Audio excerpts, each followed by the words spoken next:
د پسرلي پر رسیدو هوا ورځ تر بلې ګرمیږي او ګلونه وریږي. د پسرلي په موسم کې د چین هر ځای سمسور وي.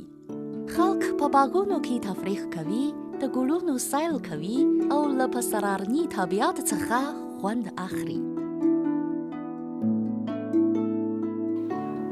قدرمنو دوستانو، ستړي مشئ، زه غوټۍ یم.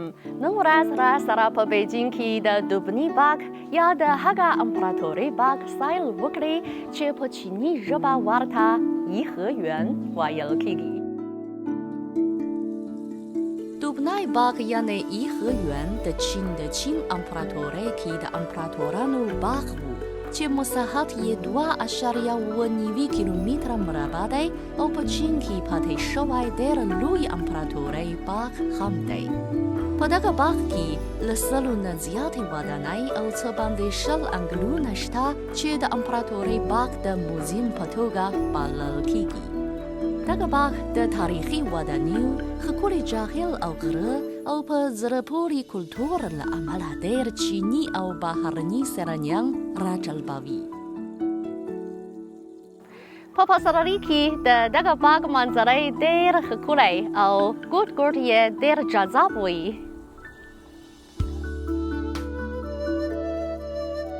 اوږد دهلیز د دغه باغ یوه ځانګړتیا ده چې اوږدوالی یې 228 متره دی.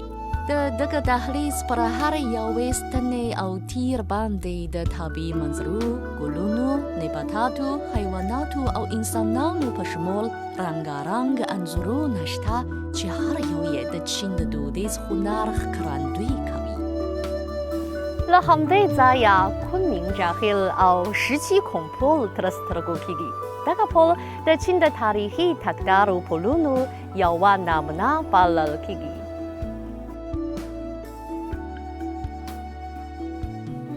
اوس واړې زرغونې شوي دي. کله چې نړۍ شمال لګیږي، د ګلونو پاڼې په هوا کې خوځېږي. د همدې شیبې منظرې په دنیا کې د جنت په شان وي او سیلانیان ورڅخه ښه خوند اخلي.